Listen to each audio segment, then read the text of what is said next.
What's going on, Junkie Nation? He's back. Big Ben Rothwell, one of our favorites here on Junkie Radio, just signed a contract with Bare-Knuckle Fighting Championships, ending his run with the UFC. We'll ask him if it ends his run with MMA as well. Welcome back, Big Ben. How are you? I'm all right. Congrats on the new contract with Bare-Knuckle Fighting Championship. A lot of us were wondering what's next for Big Ben after the parting of the ways about a month ago. So my first question before we get to Bare-Knuckle, which it appears you're very happy about, are you done with MMA, or can you go back, or, when you're done with Bare-Knuckle, or can you even do it simultaneously? I'll just use Chase Sherman as an example. He left the UFC. I mean, he's younger than me. He left the UFC, did some bare-knuckle fights, back to the UFC. And then the UFC let him go, and he was back in the UFC within a week. So anything possible, I think, is that example. I don't close doors. I've been doing MMA for 23 years, so literally over half of my life, and it's a part of me. I did just straight kickboxing, too, when I was younger.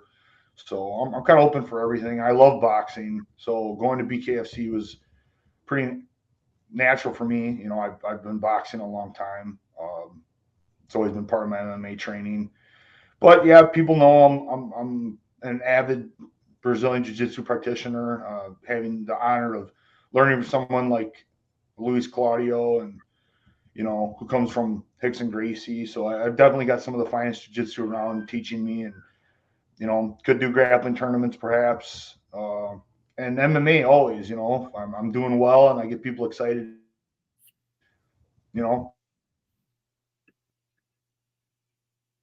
Okay. Sorry, did we lose the connection there, or is he there? He's there. There he is. Okay. All right. So, Ben, it sounds like you're open to everything, but for now the focus is bare-knuckle. So Luis Claudio doesn't get his walking papers. The go-go choke may still come back one day, but like you said, bare-knuckle brings you back to, I remember you telling us at age 17, those, do we call them tough man, where it was bare-knuckle type of fights that you were involved in. And I think that's what got the whole ball rolling, right, for your combat sports career? You just thrown that in. That I did some of those, yeah. Even after I had like 10 fights in MMA pro, so I had 15, 16 fights at that time. I did some tough mans too. So, like I said, just something that's always been interested in. Way back when I even had a straight boxing match. So I've kind of been all over the place, For liking grappling as much, I haven't done many grappling tournaments or anything, but whatever. Ready to go, man. I love punching people in the face. That's what it comes down to. And now I get to really focus in on that. I read where you had lots of offers, once you and the UFC parted ways. What can you share was tempting other than bare-knuckle, and why? What promotion, or yeah, exactly. What opportunity?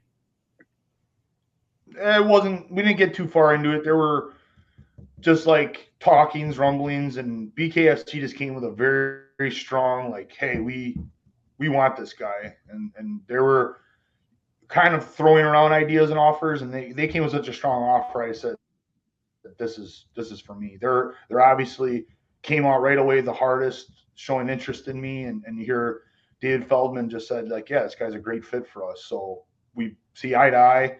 And I'm excited to go. Organization's excited to have me, and they got some big things going on. They're going international, have been. And I think that has a lot to do with their success as well. So getting that international platform, that's just a lot of eyes on you, and that's the way I like to be involved internationally. And I like a lot of things about the setup. It just really fits me well.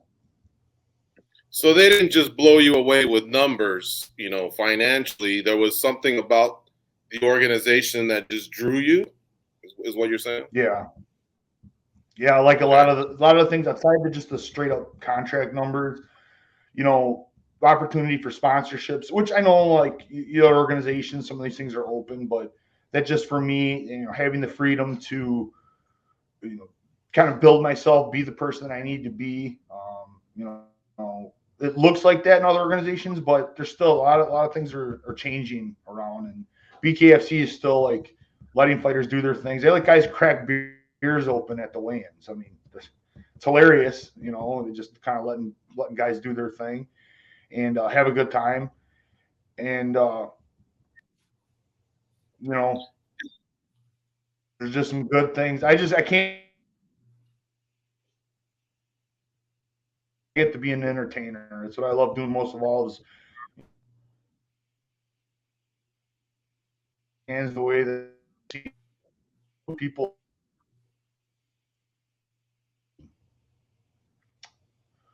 connection. Okay. Sorry for the problem. Sorry for the delay. It seemed like we may have missed the last part of your sentence, but I heard you say you like being an entertainer and you'll get an opportunity to do that, right? Yeah, you got the gist of it. Okay.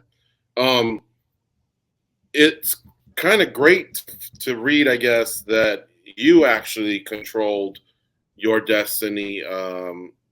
By that I mean it was your idea for the release from the UFC, because when we all read it, we all like to know, well, what are the details here? You kind of cleared that up a little bit, and you initiated it.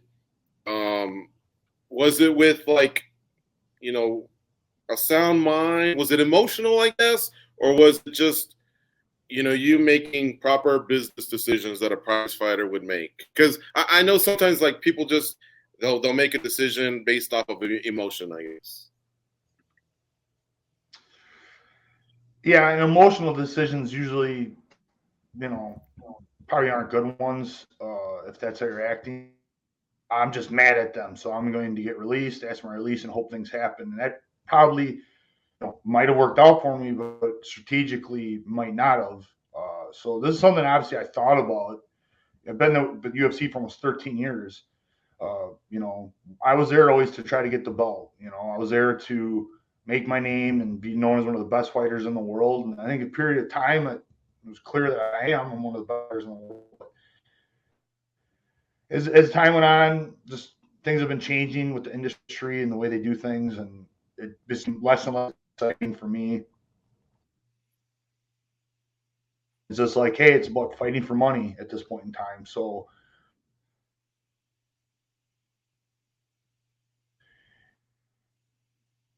landscape, luckily, outside has changed. These other organizations have popped up, and you know, fighters are getting paid elsewhere, and it's awesome for me to have been in the sport this long to see that day. Because if you go back 10 years ago, I don't think there's any way I was going to ask for a release. You know, it's just money wasn't out in other places, and opportunities weren't there, and that's how much things have changed. So I'm just, you know, happy that I've kept my body together and stayed in this long enough to see this day. That there's other things out here for other fighters. Ben, when we refer to you, we don't just refer to you as a mixed martial artist. A lot of times the word pioneer is thrown around because you helped pioneer the sport to what it is today. It's changed so much since your first fight. Now with a second sport here, BKFC, you're kind of pioneering a second sport. What is the ceiling here, and how much growth can you see for something like BKFC, say in the next 5 years? The sky's the limit. Look what they did in 4 years. The first year, it was, I remember seeing rumblings and people were like, oh, what is this? But people were like, I'm going to tune in and see what this is about. Loved it.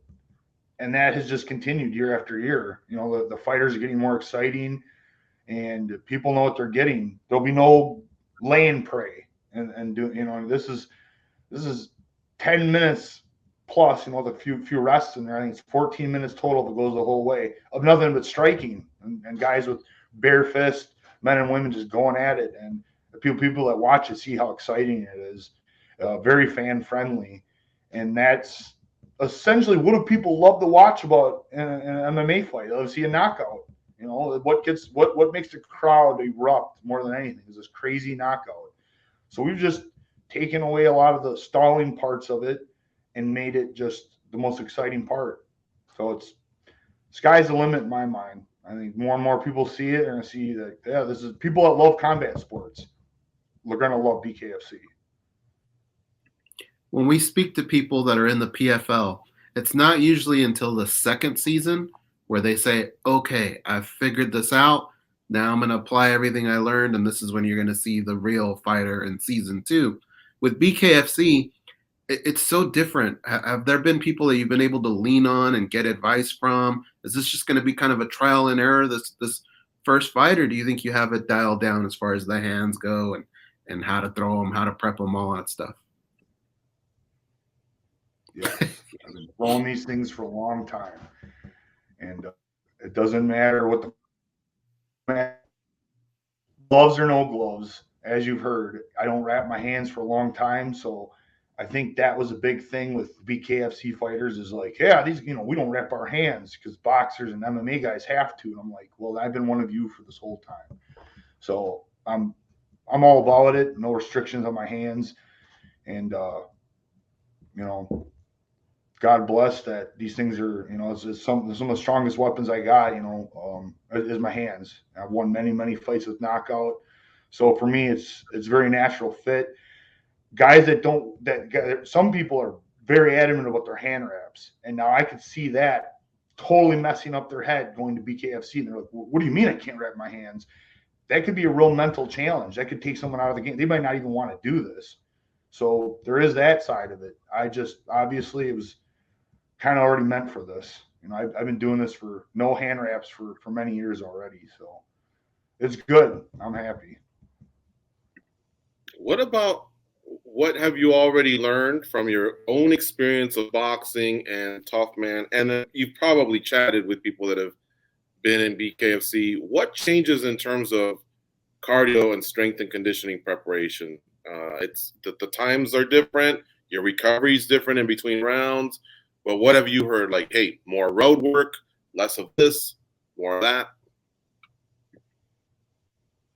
The honest truth, nothing. I haven't heard anything. I don't talk to anybody. I have 23 years of experience in combat sports, and I can watch and figure it out pretty good. I'm just with jiu-jitsu, just with a lot of kickboxing, I can watch something and pick it up relatively quick. It's one thing my coaches have always been, really impressed by me over the years is my ability to watch and learn. And I can apply that to fighting as well. And thinking you can fight without hand wraps is a thing, but I've actually done it. So that might be the thing of, you just think you're going to be okay with it. But for me, it's like, no, I'm confidently telling you because I've already done it. So I have that to go off of. As far as cardio, you got to think on the low end, it's 17 minutes if you go to a decision, 2 1-minute rests, 3 5-minute rounds, 17-minute fight. This is 2-minute rounds with 1-minute rest. So it goes to a decision. It's a 14-minute fight, but still it's only 2 rounds of actual combat. Full fight, it's 10 minutes of fighting. It's only 2 rounds in an MMA fight. So I feel like for MMA guys, this is, we're okay with it. I think the adjustments are easy. We're just able to pick up the pace. When I don't do well is when I go out and stand. Anytime I stand still or decide to play the counter fighter type of thing, not so good. When I'm mean and aggressive and I go forward, people get smashed. So it's pretty clear to me there's only one way to fight, and that's going to be the most entertaining and absolutely destructive to my opponents. At the same time, as you were talking, I was thinking about it. In an MMA fight, you're thinking about so many things: a leg kick, a takedown. I bet your mind is also like refreshed a little bit, knowing, hey man, it's just combos, like head movement. There's less to worry about, and now you can really, really, I guess, let it go. Like, does the mind, or does your mind and your brain get not like throttled, I guess, with all the information you're absorbing, trying to remember what this guy's strong at, what could be coming next in an MMA fight. And here, I don't want to call it easier because I don't want to insult the sport, but it just seems that obviously there's, less to think about. It's true. I mean, it is. In an MMA fight, there is much to worry about. And takedowns happen because the guys get into we're striking mode. And then one of the guys is like, hey, I'm going to throw a takedown in there, and hits it. And it just completely changes the dynamic. And there is a lot going on. And when we spar, we do MMA sparring. and then we just do straight kickboxing, there is a big difference in how I go. When you just really dial into the one, I am training room champion. I've been sparring hard against some of the best in the world, a lot of years with a former UFC champion who's bigger than me. I have a lot of sparring partners bigger than me. So I've gotten used to fighting all, walks of life. And when you just focus in on the one, there is a big difference. You can really dial into more moves, and, it's just what you said, everything you said. You can just dial in, less to worry about. But at the same time, in my opinion, that means I got to be more active then, because I have less to do. So I got to throw everything I got, because that's it. We're going to throw these hands repeatedly. But I think you're also going to have more fun, and I think that's part of life as well. When you're working, a lot of fighters, it's so stressful for them. I don't know if you fall into that category, but to me, it honestly sounds like you're going to be having a lot of fun during your time with BKFC. I feel it. I agree. And yeah, fighting has gotten stressful over the years, because it's not just the fight. It's all the week stuff now. It's a fight takes a whole week out of your life. You got to go there. You got to do all this stuff during the week. Besides the weight cutting and all the extra interviews and just sitting there that week, it's just stressful. And this is like shorten all that. It's like you get there closer to the fight time, so that means there's less of that going on, and just kind of get there. You get to focus on the fight, on what that's the important part is, going on performing. So it's a lot of good things here that, like I said, I'm excited. I'm excited to get in there and test the waters. And most importantly, I want to be an entertainer. I want to go out and get some action-packed knockouts and get people excited about this. I think that's why Feldman's excited, talking about you being like the perfect type of a signing. You do have that look. I could see the fans already embracing you. Have you already looked over the roster? Are you familiar with the heavyweights at BKFC? And, have you already started studying? I have, yeah. That part I've done. So I don't talk to anybody that does it, but I have been watching it. I mean, as soon as it came to the table, I was like, oh, I honestly didn't know too much. I'm in too tunnel vision with what I had going on. And then I'm like, I have I got friends that are huge fans of it, and they've been like, you need to go to this. So they were super excited because they've been watching a while, and they know all about all the both the weight classes. But yeah, I've been watching the heavyweight roster, and there's definitely plenty of guys to have some fun fights with. Even the champ. What's that? Sorry, go ahead. I said even the champ. If they come in a title fight, yeah, I'm all for it. I just said in my interview yesterday, I was like, oh, let me an introduction, but it's like it doesn't matter to me if they offer a title fight, cool. I'm really pretty much ready to take on any one of the guys that have. Did you say earlier, about 3 questions ago, you've even brought in training partners bigger than you? I mean, what do you bring in, polar bears from Canada? I mean, you're as big as it gets in our sport. Yeah. Kalen Hall, he's been with me a couple of years now. He's gigantic. The guy's like 6'7", 250 pounds, D1 wrestler. Yeah, it's been a really awesome thing for me, because prior to him, it was Tim Sylvia and Brad Imes, 2 monstrous guys. Obviously, Tim, at his time, Tim was a tough SOB. I know a lot of people think things, but it's just like, go ahead and stand in front of that guy and spar with him. You wouldn't talk shit. The guy was really good. So I had a lot of good years with Tim. 6 years training with Tim, training with Big Brad, and it was good for me. I think it's good for, I'm always Big Ben, and if you're just always going against, smaller people, what do you do that day when you got someone that's talented and skilled, like a 6'8" guy, like a Tyson Fury? It's a different thing, and even I have to fight differently. So it was good, and so now I got Kalen Hall. He keeps me grounded, and it's a great training partner. And it's good to have somebody to keep me humble. Nice shout out to the Maniac, former UFC champion a couple times. Yeah, that was awesome to hear that. Gotta give respect. A lot of good years of training. And Brad Imes, he had a couple of those. What are they called? Jeez, the submissions. Yeah, the go-go platas. So yeah, he had two of those. Big dude, man, flexible, I guess, to be able to be pulling those off. You brought up Fury's name, and I'm just curious, just as someone who is a heavyweight like he is, we talked about it, Fury and Ngannou. What do you think of that matchup if it ever happens? Especially if they use the smaller gloves, the MMA gloves. I believe that it's really tough to catch up on the sweet science for you guys. Just as difficult as I'd give them a good laugh if they said they were going to come over to the octagon. But what are your thoughts? Because the one thing I will say about the heavyweights is that power changes everything. It makes everyone a live dog. So technically, Tyson is a master of the craft. He understands how to slip. He doesn't have to worry about leg kicks or takedowns. So he has mastered dealing with somebody's hands. He knows how somebody's body moves. He knows defensively how to react to somebody. And for a big guy, and counter punches has his own power. The guy's 6 foot. I think he's like 6'8". Dude, the guy's got power. I mean, regardless. So, and he's doing with bigger gloves on. He's got like 10-ounce gloves on, which put a little extra weight behind it. But a bare knuckle, I prefer to smashing someone with a bare knuckle. But I mean, I've smashed people with both. So I'm just saying, I think you take his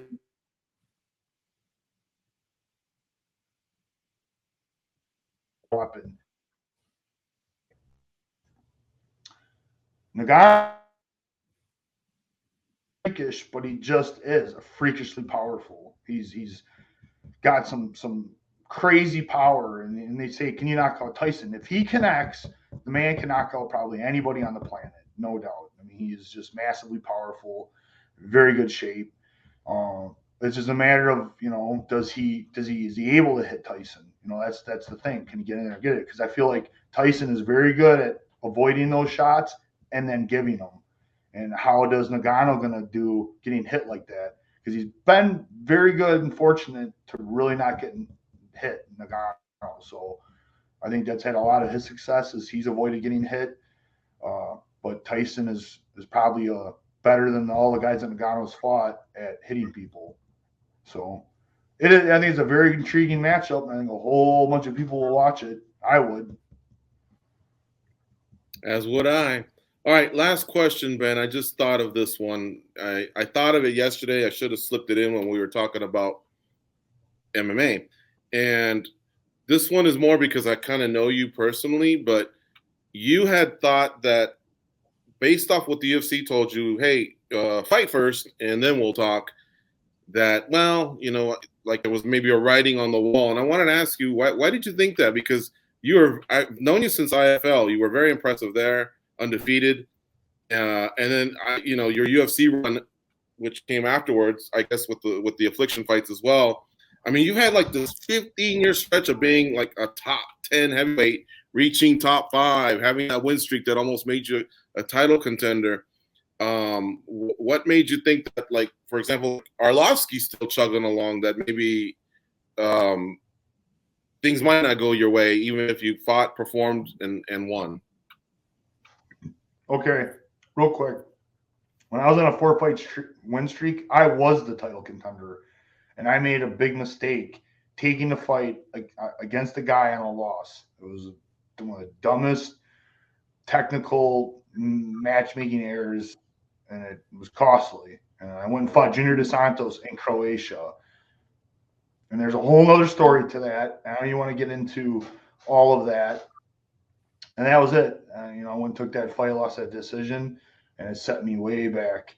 And the UFC did, must have thought something on me, because they gave me 2 matchups against Verdum, who Verdum was, I think, easily the number 1 contender. So they tried to get me back in the mix, but I just had a series of mishaps of my life, and that kind of was that. So some mistakes were made, but I always try my best to prove I'm one of the best in the world. So a little while ago, we watched Junior, who I just spoke of, who's won a title and been a huge UFC ambassador. I think he tried to do everything right. I think in his case, the 4 losses in a row and losing by knockout probably had more to do with it than anything. But nevertheless, the guy was, he's one of their guys. He's a top heavyweight. And then you have Alistair Overeem, who I know gets a good paycheck, but quality. The guy always shows up to fight. Had a huge fan base, and they let them both go. And Junior was really upset about it. So you can tell Junior really didn't expect it and didn't know what was going on. And I'm just like, heavyweights are kind of hard to come by, and they let two guys like that go, no problem. And I'm just like, And then you see some other guys getting released, and then you start to realize that guys are a little bit older are getting released. The UFC is becoming this. It's younger guys. I was just going to tell a quick story about how Dana White, when I was younger, told me I was too young to come to the UFC, and then the following UFC, Nick Diaz made his debut, and he was the same age as me, and my brother laughed hysterically in my face about it. And then pretty much from there on, you've seen younger and younger guys start getting allowed to fight that were good. But now it's like lots of the people are younger, because they're just trying to build the next generation. So a guy at my age, I just felt like if I'm the business and perhaps as hey, Ben, you've been with us for this long, we'll let you fight a little bit longer. But at the same time, it wouldn't even surprise me at all that I won. And they're just like, yeah, peace out. And let's just be honest, if I did lose, that was it. Like, that was also given. I had to look at it that way. If I did lose, it was the last fight of my contract. That was it. So that was the reality. That was with nobody being involved. I just suspected that even if I won, there was going to be no contract renewal. I think that it just happened to somebody, a different weight class, but he won his fight. No, and there was no. He was like, yeah, I'm really surprised they didn't offer me a renewal. So that's kind of a common practice.